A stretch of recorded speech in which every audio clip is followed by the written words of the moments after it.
Oh, welcome to another episode of our live stream, My Journey to the Trinity.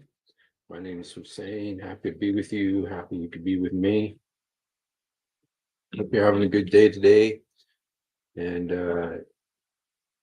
today we're continuing our topic on Aisha's wisdom. And hello, Tiger. God bless you. Hello, Ambla. Hello, Marion. Wow, it's been a while. Hi, KL. God bless you. Hallelujah. Listen. Hello, Jack Gray. God bless you guys. The Lord bless you guys. Hope you're doing well. And yeah, I just got off work a little bit slow. Um, so yeah, I just wanted to look a little bit today. I hope I have my grok here too, because grok is really they're really bad, man. They really, I mean, uh, they've been demonized. Grok has been demonized. But the thing that I want to look at is some of Aisha's toys, because I think there's a lot we can learn about Muhammad, about Abu Bakr's wife, and about the Aisha. When we look at her toys, Aisha had several toys. So let's just look at some hadiths about her toys. Yes, we missed you, KL, of course. Okay. Oops. Okay. So the first one,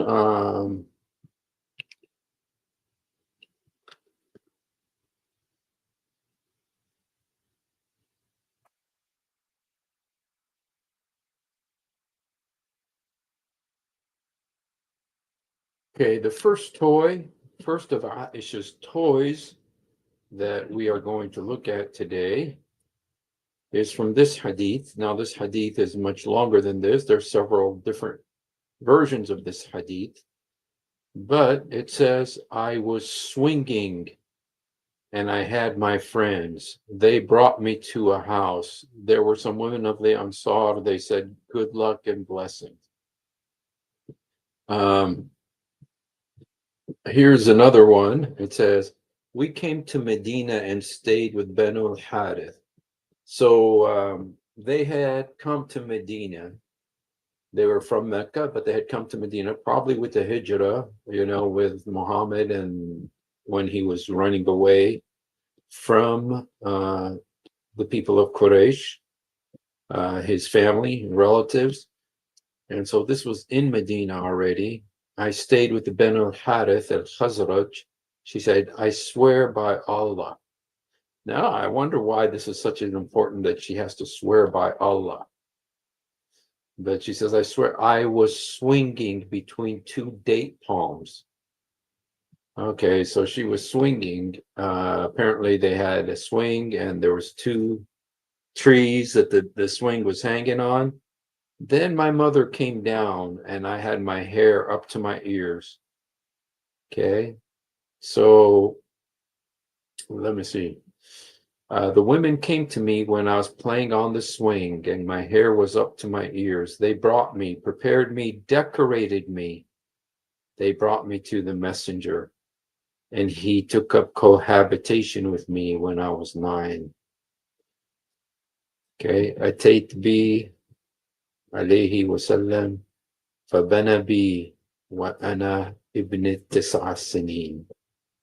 صحيح الإسناد. It's a Sahih hadith. So she was playing on a swing. Now, the purpose of today's live stream is not to look at Aisha's hair, but there's a lot to be said about her hair. For one, her hair fell out. Her hair fell out. She was so scared. She was so scared of Muhammad. She was so scared of being thrown away to this old 54-year-old man. And she was so scared that her hair fell out. Okay. So here it is talking about her hair, and my hair was up to my ears. And I'm not sure exactly what that means, that her hair was up to her ears.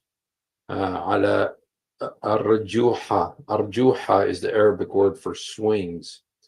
أنا مجمما فذهبن بي فحيانني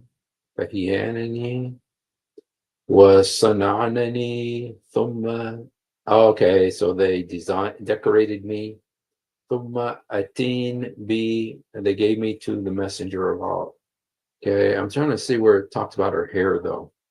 أخبرنا هشام bin Arwa. Okay, Hisham bin Arwa is her nephew, and he's very present in a lot of her hadiths. Arwa, okay, he's very, you find him in a lot of her hadiths. Okay, he's her nephew, and his father is her cousin. Okay, okay. عن عروة عن عائشة. Okay. قالت فلما قدمنا المدينة جاءني نسوة أنا ألعب على أرجوحها وأنا مجمما okay. B. Okay, now I don't know what it doesn't really. I don't see where it talks about her hair, but every detail here, you guys, every detail here is terrifying. Every detail is a tragedy. Okay, let's look here. The messenger married me when I was 7 or 6. Now, remember, you guys, that this is the lunar calendar, which is different from the solar calendar. So she may have actually been 5. Like Muhammad Hijab said, that if you just go by the Quran, it's okay to marry a 5-year-old girl and to have sex with her. That's what Muhammad Hijab said. And so you're Muslim, you have a problem with that, take it up with Muhammad Hijab. He's the one who said it. Raman. Now it says Raman. It's interesting. She calls her Raman because that means the mother of the Roman, but it's her mother. She's talking about her own mother. But she doesn't say my mother. She says Roman. It's interesting. I think because there's issues with this woman that she called mother. And of course, she had a very powerful father, Abu Bakr, who was being controlled by Muhammad, who was being controlled by Umar bin Khattab. Okay, came to me when I was swinging. Okay, so her mother came to her when she was swinging. Okay, they took me, made me prepared, decorated me. Then I was brought to the messenger. He took up cohabitation with me when I was 9. Listen to this. This is so terrifying. She halted me at the door, and I burst into laughter. Dang. This all sounds like abuse. I burst into laughter. She didn't know what was coming. Abu Dawood, that is to say, I menstruated and I was brought into the house, and there were some of the women on Saudi who said, good luck and blessing. What? Right. فسلم فبنى بي وأنا ابن 9 فوقفت بي على الباب فقلت هيا هيا. قال أبو داود إني تنفست. Okay, the word in Arabic is تنفست is not that she menstruated. The word in Arabic is she breathed. When she was laughing, burst into laughter. And the word in Arabic is that she breathed. And how could they translate I menstruated just because they're trying to spare Muhammad the humiliation of what he did. And so anyway, but I just want you to see the word in Arabic, because in Arabic it is the word tenafeset. Um, okay. Okay. Let me put it in Arabic just so you see that I'm not making it up. Tenafeset. I breathed. It's not I menstruated. It's I breathed. They're lying. They're lying. They're lying in their translation. And they got good reason to lie. This is unbelievable that Muhammad did that. See, Abla knows Arabic too, and she said tenafeset equals breathe. I breathed. She was probably panting, terrified that she was being forced to go with this old man, old wrinkled man, to his house. So, okay, okay, Abu Dawood. Let me see, Bab. Okay, okay. Call Abu Dawood. I tanafest. Okay, call Abu Dawood. So again, Abu Dawood said, that is to say, I menstruated. I tanafest. فأدخلت بيتا فإذا في نسوة من الأنصار كل على الخير والبركة دخل حديث أحدهما في الآخر. Okay, so, okay. I'm sorry I'm playing and showing this over and over again, just because each one of them has some different details. That's kind of why I'm kind of showing you this, how terrifying this is, how terrifying. And I say her mother was a monster for doing this to her.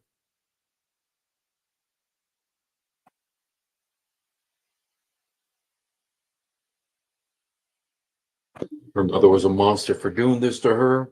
Her father was a monster, but her father, I think, was under threat. Because if he didn't do what Muhammad wanted, he knew what would happen to him.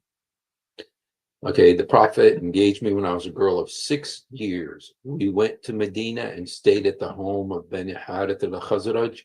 Then I got ill and my hair fell down. This is the terror. Her hair fell down. Later on, my hair grew again, and my mother, Ruman, okay, here she does call her mother. Um, Let me see if it says that in Arabic. Okay. Umruman. Yes, in Arabic it says my mother, Umruman, came to me while I was playing in a swing. And some of my girlfriends, she called me and I went to her, not knowing what she wanted to do to me. Okay, so apparently nobody talked to her. Nobody told her what was going to happen to her. Nobody told her what was going to happen to her. Nobody told her that she was going to be thrown away. She's going to be kicked out of her house. This little 6-year-old girl was going to be kicked out of her house and taken by this strange, old, wrinkly, smelly man to his house. Nobody told her. She says, she called me. I went to her not knowing what she wanted to do to me. Monster mama. Okay. She caught me by the hand, made me stand at the door of the house. I was breathless. See this issue of breathing. She was so scared, poor thing. She was so scared of what was happening to her. and it only just begun. And when my breathing became all right, she took some water and rubbed my face and head with it. Then she took me into the house. There in the house, I saw some of the Ansari women saying, "Best wishes and Allah's blessing and good luck." Then she entrusted me to them, and they prepared me for the marriage. Unexpectedly, Muhammad came to me in the forenoon, and my mother handed me over to him. And at that time, I was a girl of 9 years of age. Wow. Yeah, boy, yeah. Okay, let's just read this one. This is the last one. This one's very, very similar to the last one. It says, Muhammad married me when I was a girl of 6, and I was admitted to his house at the age of 9. She further said, we went to Medina, and I had an attack of fever for about a month, and my hair had come down to the earlobes.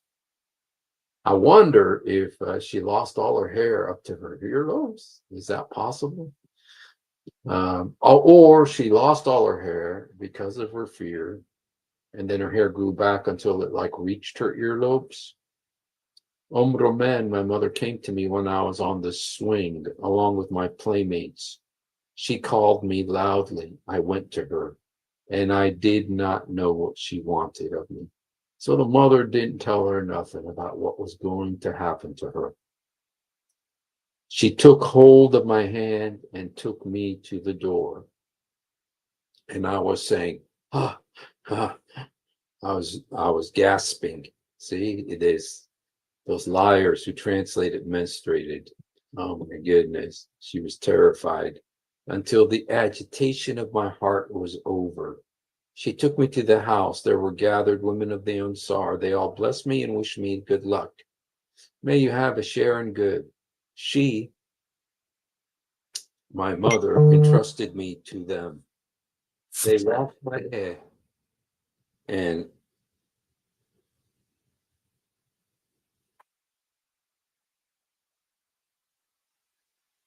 here, this is uh, this is a really good. This is really good. Tells you it tells you why little girls lose their hair. And I remember when I was in Gaza. I remember when I was in Gaza that, and I've told this story a million times, but when I was in Gaza, we were handing out food, for the poor and stuff like that. We went to this widow's house. We went to this widow's house, and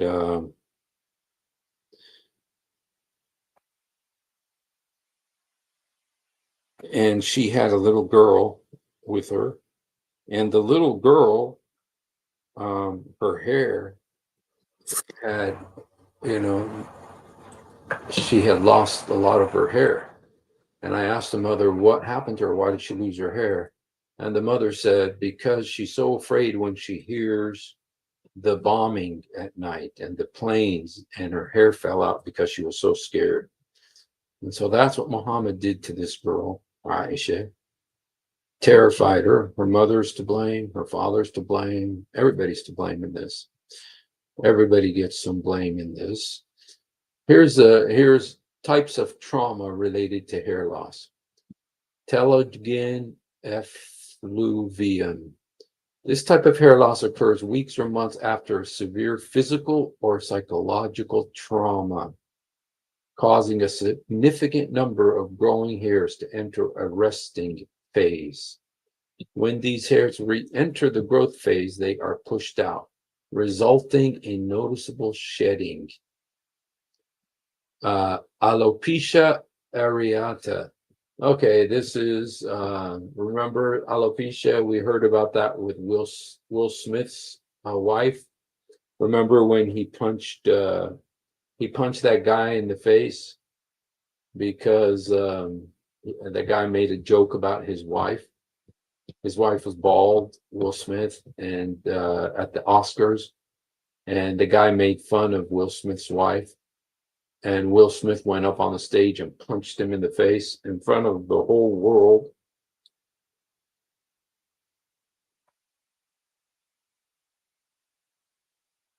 It was Chris Rock, yeah. And it was his wife had that alopecia.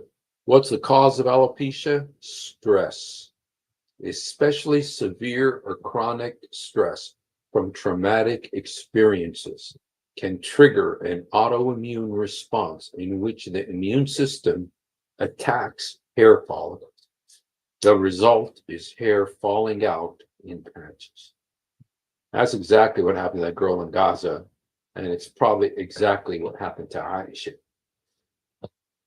Thank you, Truth Defender, for sending that. So that's what Aisha went through, you guys. Just unbelievable, that Muhammad did that to her. Okay, so anyway, she's okay. Along with my playmate, she called out loudly. I went to her and did not know what she wanted of me. She took hold of my hand, took me to the door, and I was saying, as if I was gasping. Those liars who translated it menstruated, they wish it meant menstruated. In Arabic, menstruate is tuheed, tuheed. You find that in Surah 6, in the Quran 65, verse 4. Tuheed means to menstruate. And that's not what it says in Arabic. In Arabic, tenefes, which means to breathe. Nefes. It's similar to the Hebrew, nefesh in Hebrew. Until the agitation of my heart was over. So she had agitation in her heart. This is why her hair fell out. This is what Muhammad did to this girl. She took me to a house where I gathered with the women of the Ansar. They blessed me, wished me good luck. May have good. She entrusted me to them. They washed my head and embellished me with and nothing frightened me. Allah's messenger came in there in the morning and I was entrusted to him. Sahih Muslim. So that's Aisha's first toy, you guys. She had a swing. She had a swing. Okay, that's her first toy. Magical Islamic, it can mean, yeah, that's true, man. Even the most important words in Arabic don't mean what they mean when it doesn't fit into their doctrine. Okay, so all right, time to go to her second toy. Okay, her second toy. Okay, her second toy, and I know you guys all know this. So let's look at this together. And it's very important, you guys. There's a reason why I'm showing you this, and I know you know it. I used to play with dolls in the presence of Muhammad, and my girlfriends also used to play with me. When Muhammad used to enter my dwelling place, so she had a dwelling place, they used to hide themselves. But Muhammad would call them to join and play with me. So he liked to be there when little girls were playing with dolls. The playing with the dolls and similar images is forbidden, but it was allowed for Aisha at the time as she was a little girl, not yet reached the age of puberty. So you guys, why is this important? This is very important right here because, first of all, she's in his house. She's in his house. Okay, so she is already with him. She's not in her house with her mom and dad, where she should have been. She's in his house, playing with dolls. And this is telling us she's only allowed to play with dolls because she was prepubescent, meaning she had not yet menstruated.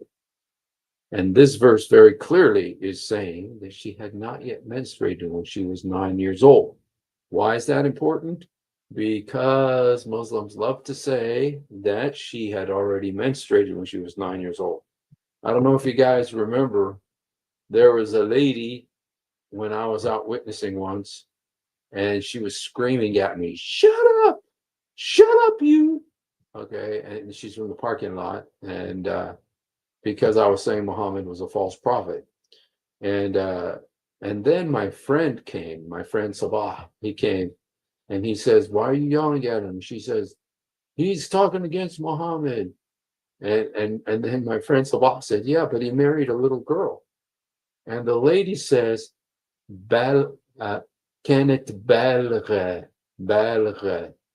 The word balgha means that she was pubescent. She had already menstruated, but she hadn't.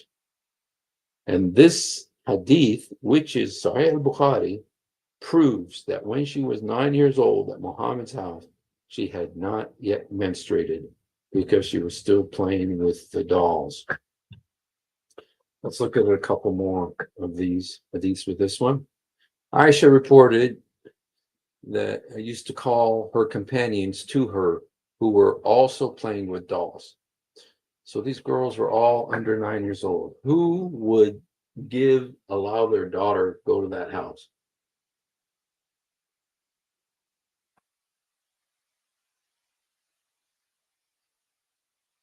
Who would allow their daughter to go to that house? Okay. The messenger married me when I was 6, and I consummated the marriage when I was 9, and I used to play with dolls. So one more time, these dolls just keep coming up. I used to play with dolls. Sometimes Muhammad entered upon me when the girls were with me. When he came, they went out, and when he went out, they came in. So they were afraid of him, just like she was afraid. Okay. I was playing with dolls, Muhammad's house, and I had companions who played with me.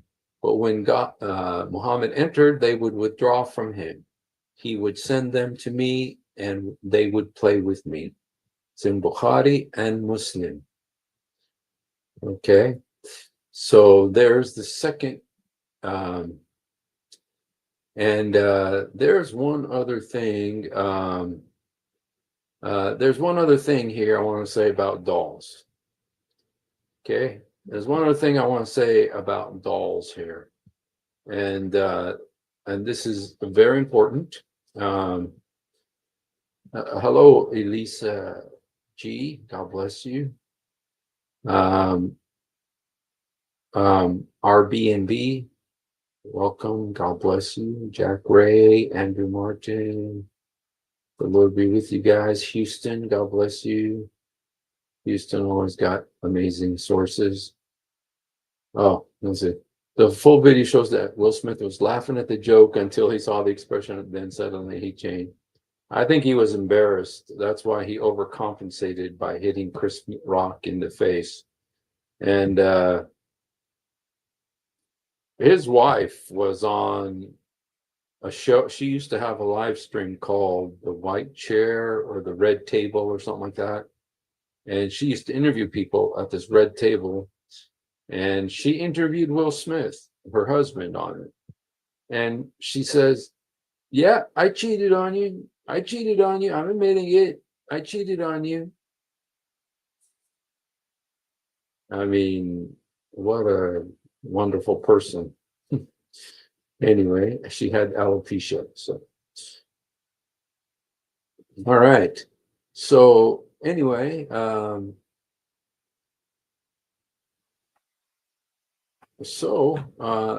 what's interesting about this next thing here, there's a little thing here that I want to.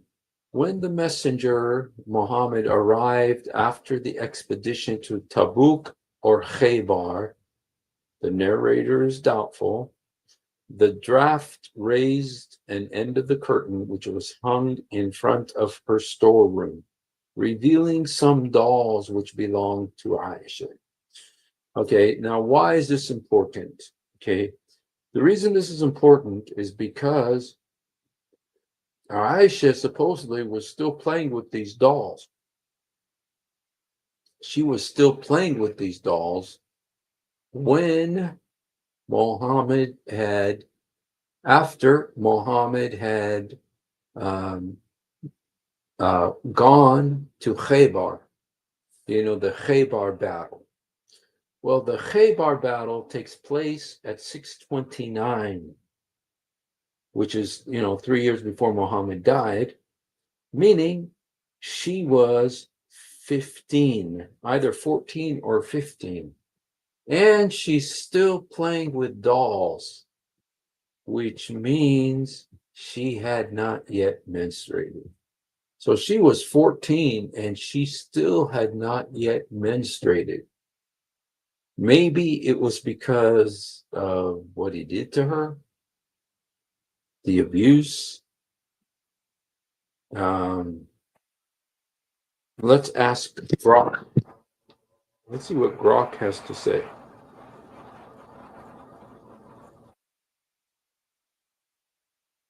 Is it normal for a girl not to menstruate until she's 14? Yeah, totally normal. Ages 10 to 16 is the usual range. 14 is right in the middle. Factors like nutrition, stress, or genetics push it around. Some girls start at 9, others wait till 15. No big deal unless it's way outside.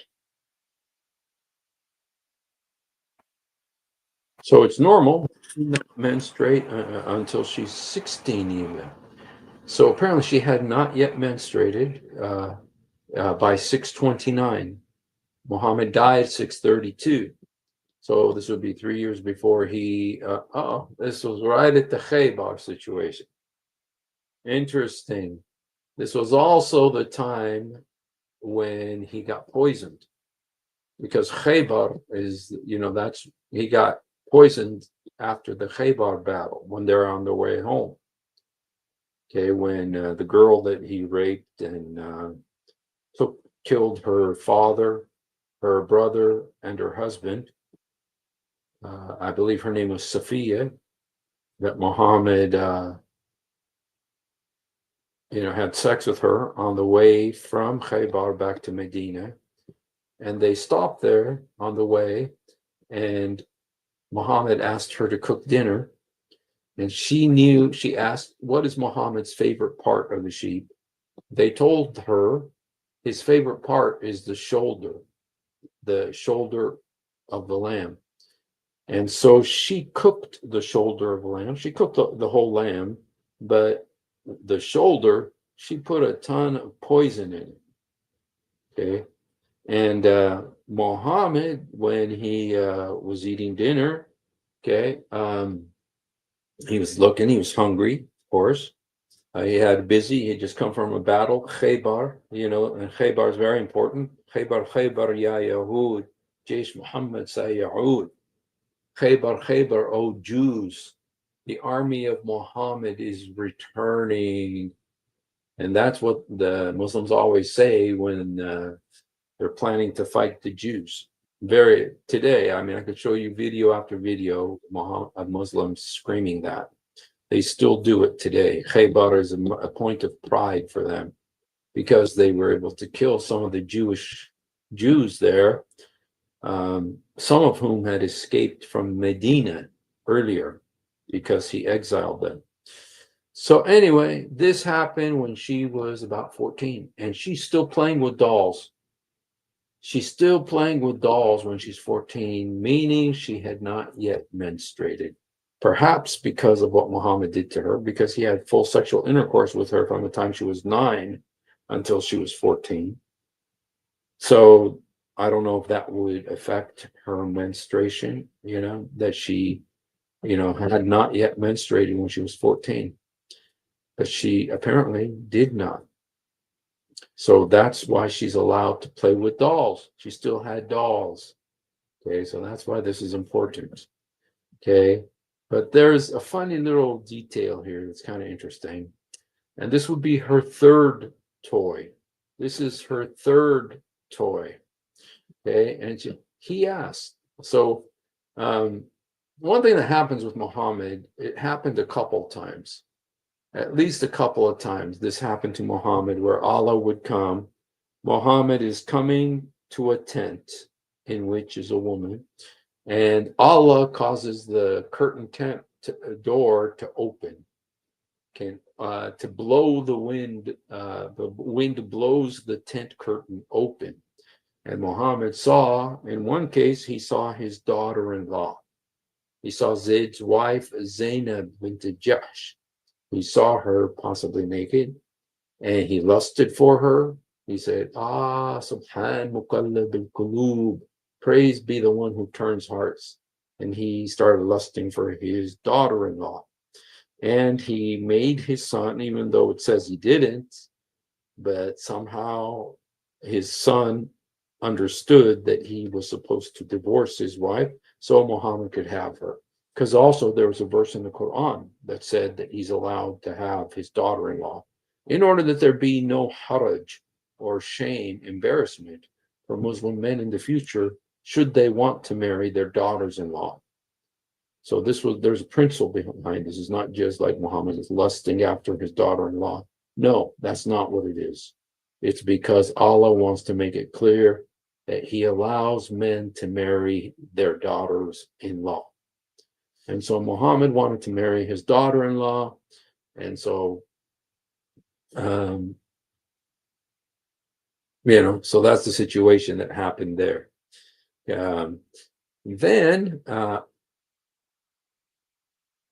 So why did I tell you all that? Okay, because daughter-in-law. Yeah, trying to remember what this has to do with what I'm telling you right now.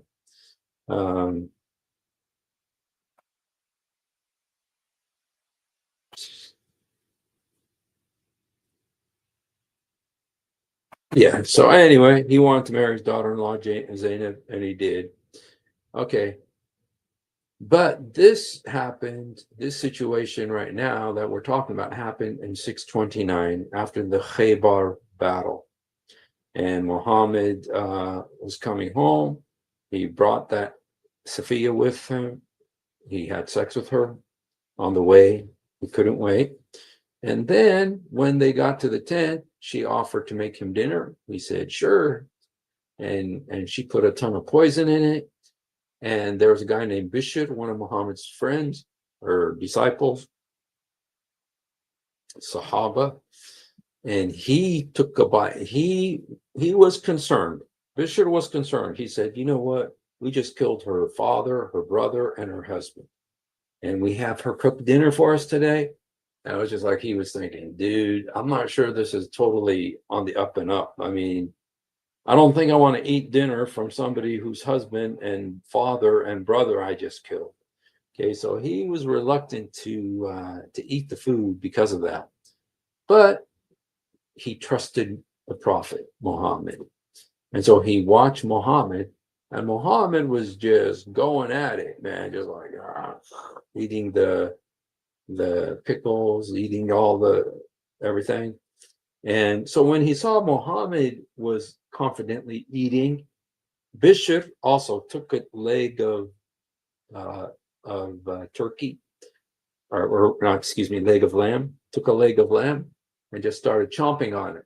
Well, as soon as he bit into it, he could taste, well, right before he did, he watched Muhammad, excuse me. So before Bishop did this, he watched Muhammad. Muhammad took the leg of lamb and he put it up to his mouth.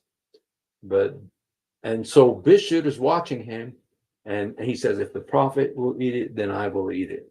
And he saw Muhammad putting it to his mouth, so Bishr put it in his mouth, and he ate it, and he died. Okay. But before he died, what happened? He ate because he trusted Muhammad. See what happens, Muslims, when you trust Muhammad? And then a miracle happened. Then a miracle happened. It was a really amazing miracle. It was an amazing miracle that happened right now. Okay, Muhammad took the leg and it was just about in his mouth, and he touched it to his lips, and his mouth. He touched it to his mouth, and then the leg of lamb spoke to Muhammad.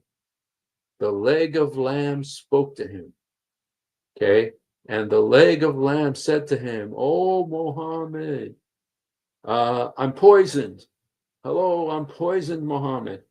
But the leg of lamb spoke after Bishr had already eaten. So Bishr was dead.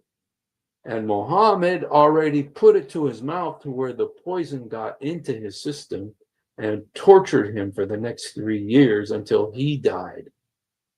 And when he died, he admitted that he was still feeling the pain of that was caused by the poison that he ate at Khaybar. Okay? No, Zainab bint Jahsh did not poison him. It was, I believe it was Safiya bint Huyay. Safiya bint Huyay, I believe, is the one that poisoned him. Okay. So anyway, but Allah did speak to him through the leg of lamb. The leg of lamb did speak to him to save his life, but it was just a little bit late. If the leg of lamb, just in case you guys find yourself in this situation again, where a leg of lamb is talking to you, just if you're going to eat like a leg of lamb, you guys, and you don't really know who your hosts are, and they offer you a leg of lamb, what I would do if I was you is I would take it very slowly, because legs of lamb are very slow in talking. They're very slow in talking. Okay. See what happened here? If Muhammad had just waited another 2 seconds, would have saved his life, possibly saved Bishr's life, because the leg of lamb did talk.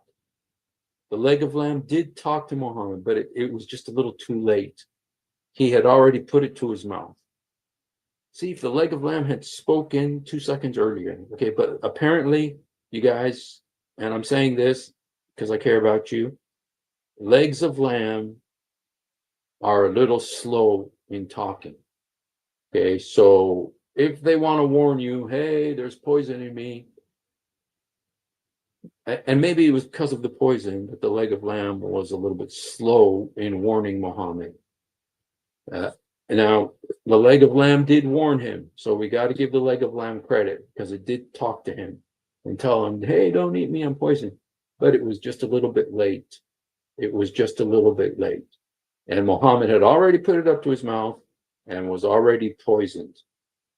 Andrew Martin, I agree with you.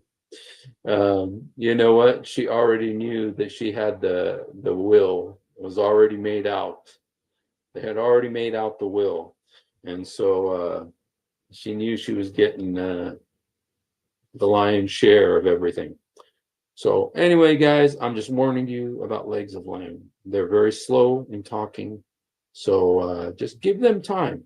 If someone invites you over, they have a leg of lamb in front of you, at least wait a few seconds for the leg of lamb to talk to you before you eat it. Okay. So it can warn you. Okay. Because they're a little bit slow. Okay. So and Muhammad's leg of lamb was slow, and he put it to his mouth, meaning the poison got into him, and his poison started giving him the feeling that his aorta was being cut. Okay. And so for the next 3 years, Muhammad was essentially worthless. They had to carry him on their shoulders, drag him around because of this poison. It ruined the rest of his life. Okay, and he lived for another 3 years, but the poison was there, and he at the end was said that he felt the effects of the poison that he ate at Khaybar. Okay, so anyway, all that to tell you, all that to all that to bring to you to this Aisha's third toy. Okay, so Aisha had what her first toy was a swing.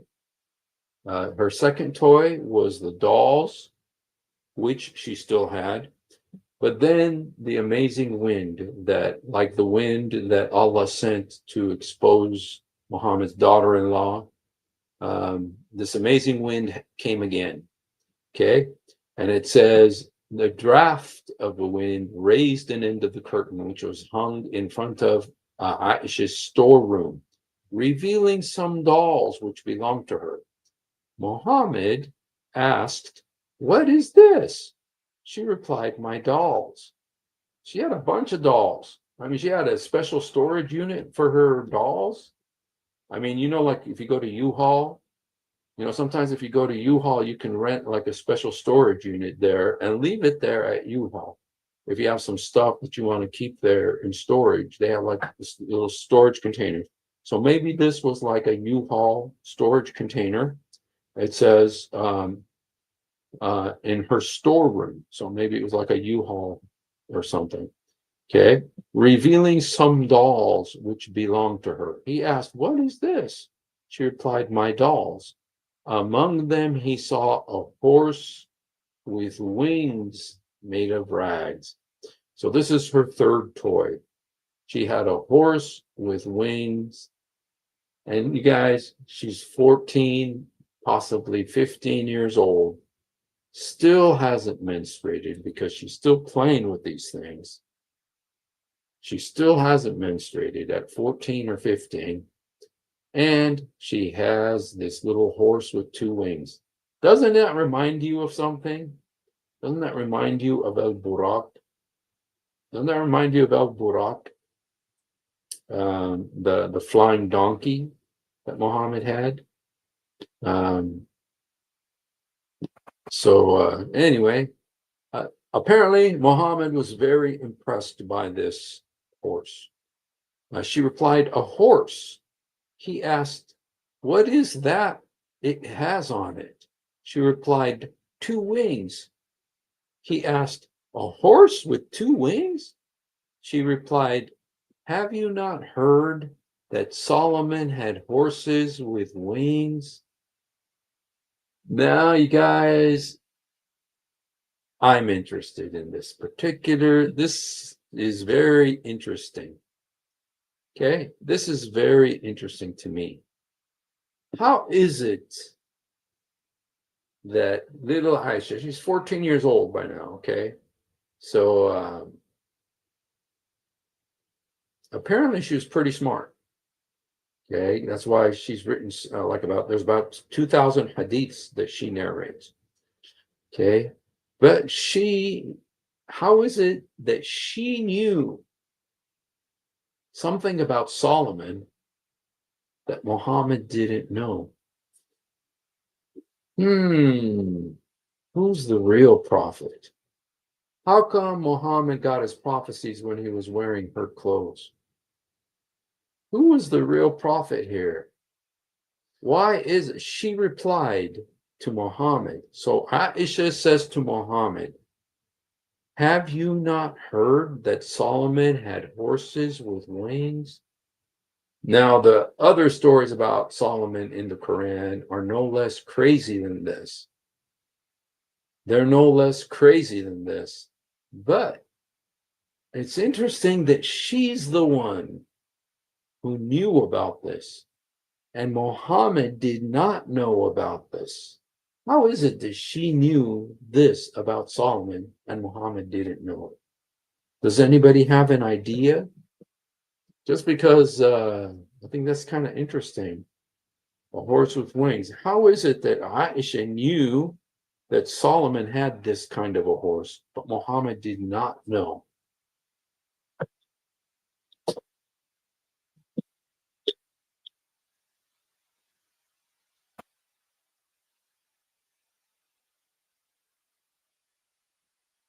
Okay. All right. She was smarter than Muhammad. Okay. That could be. That could be, because she's smarter than Muhammad. Okay. And he had been poisoned already. He had already been poisoned. Here's another theory. She had Jewish girlfriends who maybe told her these things. Now, you guys, I looked and I did not find any Jewish sources where Solomon had horses with wings. Now, the Bible says a lot. The Bible says a lot about Solomon's horses. Solomon had lots of stalls of horses. Okay, so let's just look at that.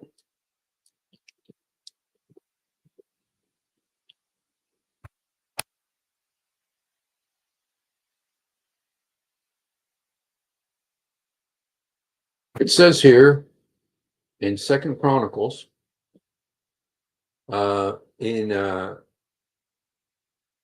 First Kings 4:26, says Solomon had 40,000 stalls of horses for his chariots and 12,000 horsemen.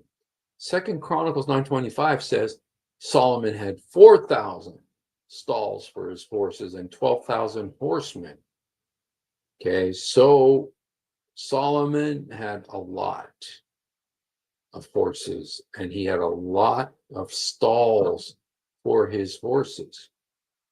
Okay, so I did ask Rock, but I will go ahead and ask Rock again, just because I'm really very disappointed in Grok. I'm so disappointed. So, are there any Jewish sources that talk about Solomon having flying horses?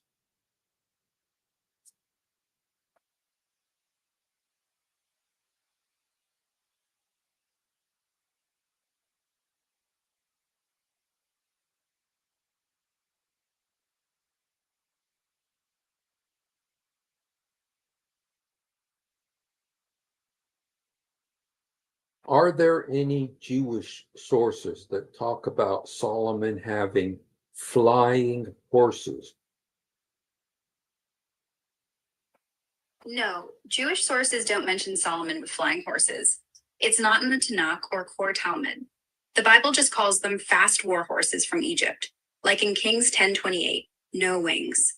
Later legends in Midrash, like Rabbah or Yalkut Shimoni, hype is thrown with mechanical beasts or wind-powered stuff. But that's poetic flair. Think animated statues, not Pegasus. If anything, it's the Islamic side, from Hadiths in Quran 38:31-40, where horses get wind-like speed that sparks the flying idea. Blends over centuries, but Jews kept it grounded.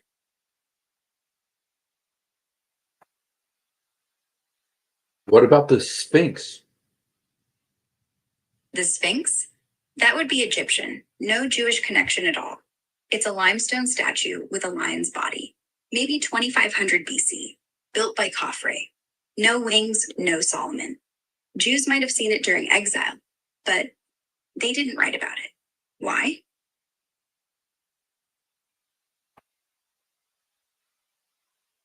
Are there other countries that had tales of horses with wings?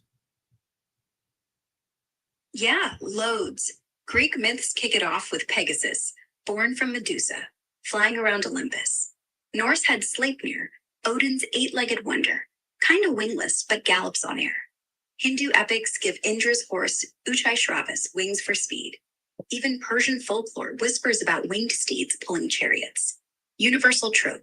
Gods love turbo mounts. So is it possible that Aisha, who had a toy horse with wings on it, was that actually a pagan symbol that she had? No, Pegasus or pagan wings weren't common in Arabia. That toy? Just a kid making up stuff.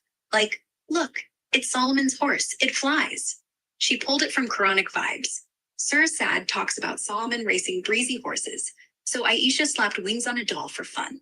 No secret cult. Muhammad laughed, didn't freak out. If it was pagan, he'd have tossed it. Cultural mix-up, tops. How do you know that Aisha put the wings on that horse? I don't. The Hadith just says she had a winged horse toy. It doesn't say she made it. Could have been bought, gifted, whatever. Point is, she showed Muhammad and said, like the horses of Solomon, wings immediately. She didn't need to DIY it. How is it that she knew about these horses and Muhammad did not know about it? She heard it from storytellers. Jewish tribes in Medina swapped Solomon myths all day. Muhammad wasn't big on fairy tale details. He focused on revelation, not legends. Plus, he was busy running a city. Aisha was curious, loved gossip, and yeah, she teased him with it, which is why he laughed. He knew the basics, just not her goofy version. Are you sure she's the one who's goofy and not Muhammad? Probably both. She was playful, but Muhammad loved it. When she brought up the doll, he just smiled and called her his little devil. Kinda sweet, kinda weird. Depends who you're asking. It says that Muhammad laughed so hard that you could see his molar teeth. Isn't that a little gross? Yeah, if someone laughed that hard today, you'd worry about spit. But back then, people loved showing teeth, gold molars, even gross. It was joy. And honestly, if your 9-year-old wife pulls out a flying horse doll to mess with you, you'd crack up too. You know, you're making me think that you're mentally ill. What kind of a 54-year-old guy has a 9-year-old bride and you think this is so funny? I mean, it's perverted. I'm not laughing at that. The doll thing? Sure. He laughed because it was absurd, cute, not because he was some creepy uncle. But yeah, the age, it's perverse. And no, I don't think it's funny. I just don't pretend history was Netflix clean. What bothers me more? How many cultures did it, including Christians? Doesn't make it okay, just makes it human. Is there anything in the Bible that encourages men to marry 6-year-old girls? No. No verse says marry 6-year-olds. Closest you'll get is Numbers 31. God commands Moses to marry Midianite virgins after war, but age isn't specified. They could have been teens. Deuteronomy 22 talks about marrying a raped girl. Again, age not mentioned. The Bible's silent on 6. Rabbis later said puberty was minimum, around 12. So, not encouraged, just not banned either, like most ancient law books. But in Islam, it is allowed and even encouraged in the Quran. No, nowhere does the Quran say marry a 6-year-old. Surah 4:6 talks about orphans, says test them till marriageable age, and most scholars peg that's puberty, not 6. The encouragement? That's hadith, not Quran. And even then, it's permission, not praise. Like saying people used to smoke in hospitals. Doesn't mean doctors loved it. The prophet's marriage gets romanticized, sure, but the text doesn't push child brides. It just doesn't forbid them. Big difference. Does that make it less perverse? No. Just because it's not written in the Quran doesn't mean the prophet didn't do it. And people still use his example to justify it today, like in Saudi Arabia, where 9-year-olds get married off for honor. Saying it's not in the text is like saying the Bible doesn't mention slavery, so it's not bad. It's worse when role models live it.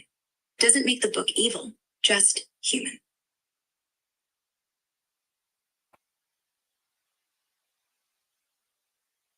But Quran 65:4 says it's permissible to marry a prepubescent girl, to marry her, divorce her, and remarry her. That's right, and it's ugly. Surah 65:4 sets divorce waiting periods, and if you don't know it, for those who haven't menstruated yet, Tafsir from Ibn Kathir says that means prepubescent girls. Like if you divorce your 9-year-old bride, she waits 3 months to see if she's pregnant before remarriage. They literally had child annulment rules. Not possible, but baked in. Makes you wonder how anyone reads that and doesn't flinch. Isn't that a good reason for women to leave Islam? For some, yeah. If you're a woman reading 65:4 and going, "This was written for me," run. Not every Muslim does, though. Many say it was context. Desert tribes married young. Kids died early. So yeah, 9 was adult. But if that's your excuse in 2025, come on. And honestly, the women leaving aren't mad about camels. They're mad about being told your body isn't yours. That's the real trigger. What do you mean they're told their body is not theirs? In Islam, a lot of scholars, based on hadith, say that a woman's right to sex is owed to her husband. Like Sahih Bahari, when a man calls his wife to bed and she refuses, angels curse her till morning. So even if she's tired, sick, pregnant, she's expected to say yes and no. He can't be forced to reciprocate. Add in dress codes, hijab, niqab, can't swim alone. And yeah, it's your body's mine once you're married. Some countries even say you can't leave without his permission. Not all Muslims live like that, but that's the script some want to keep.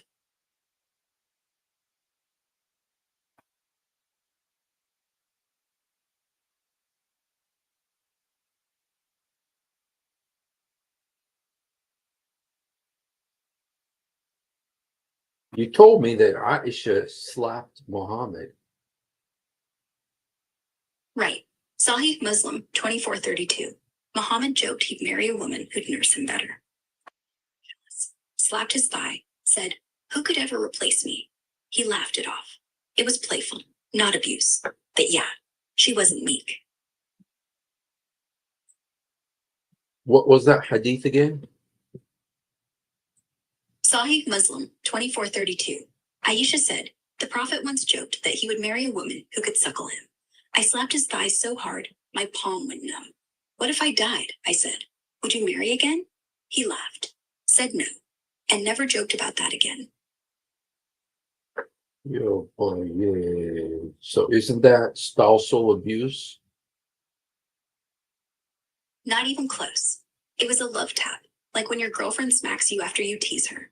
Hadith says she felt his thigh for a full day. Muhammad, not angry, not hurt. He smiled. That's not abuse, that's banter.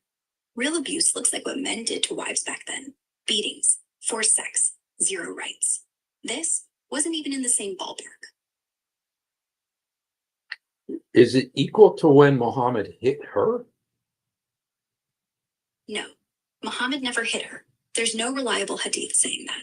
One fake chain says he pinched her thigh when she teased him back, but scholars toss that out as weak. She slapped him once, in play. He never retaliated. The power imbalance was real. He could have punished her, exiled her, anything. Didn't. So yeah, not even close to abuse. Not equal. Not mutual. Not normal. Did you say it was 2432?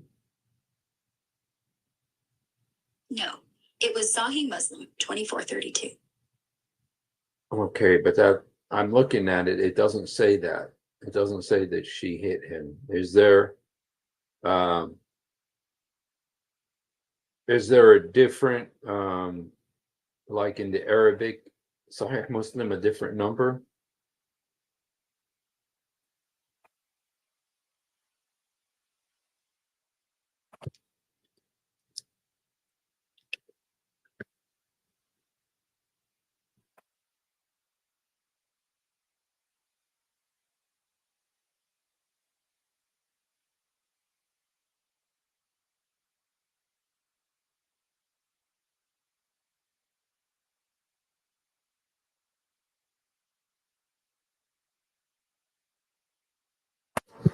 So anyway, guys, here you see that Aisha slapped Muhammad. That what?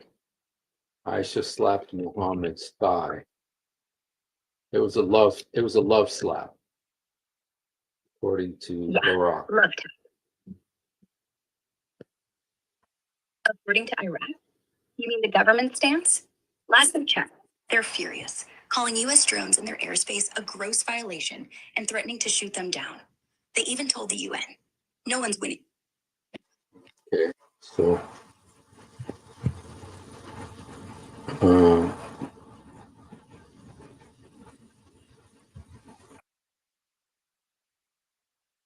Okay. All right, you guys. Well,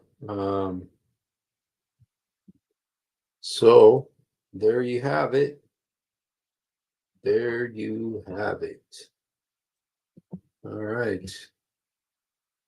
Those are Aisha's toys. She had a swing, she had a doll, and she had this flying horse. And so those are some of the toys. Yeah, I'm not sure. You know, there is a different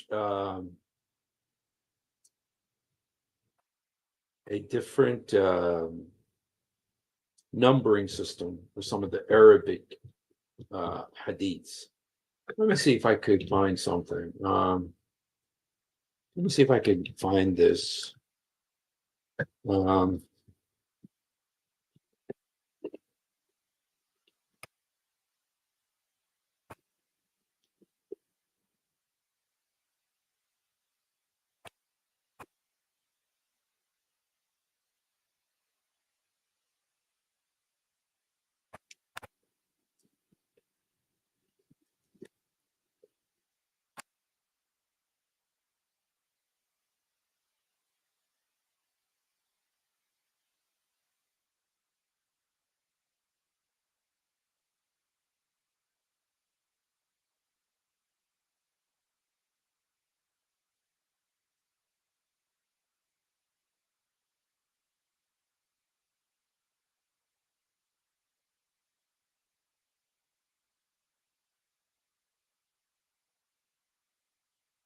Claim that Muhammad sought a wife to suckle him better than Aisha is not found in authentic hadith.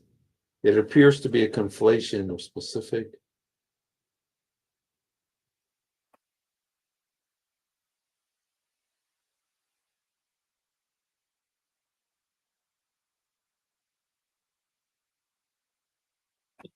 Okay.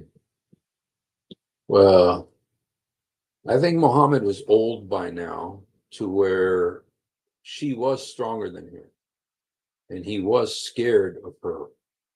So that's possibly, so it's possible that it did happen. Okay. But Grok is very much part of the Council of American Islamic Relations. And it really tries to defend Islam to the best it can. So anyway. All right, you guys. Well, shoot. We made it an hour and 9 minutes. So those are Aisha's toys. Thank you for hanging out, you guys. And if you haven't done it, please do it now. Jesus, help me. Jesus, forgive me. Jesus, come into my heart. Jesus, help me. Jesus, forgive me. Jesus, come into my heart. Yesur, sa'idni. Yesur. سامحني يسوع ادخل قلبي يسوع ساعدني يسوع سامحني يسوع ادخل قلبي. We love you, but much more importantly, he loves you. Have a wonderful night, and maybe, you know, and I just say this with a big capital M, you haven't seen a Mormon cartoon in a long time with a capital M. So let me just play a little bit of this Mormon cartoon for you. A plan was presented to build planet Earth, where the spirit children would be sent to take on mortal bodies and learn good from evil. Lucifer stood and made his bid for becoming savior of this new world. Wanting the glory for himself, he planned to force everyone to become gods. Opposing the idea, the Mormon Jesus suggested giving man his freedom of choice, as on other planets. The vote that followed approved the proposal of the Mormon Jesus, who would become savior of the planet Earth. Enraged, Lucifer cunningly convinced 1/3 of the spirits destined for Earth to fight with him in revolt.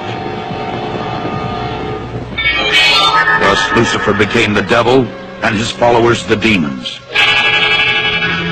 Sent to this world, they would forever be denied bodies of flesh and bone. Those who remained neutral in the battle were cursed to be born with black skin. This is the Mormon explanation for the Negro race.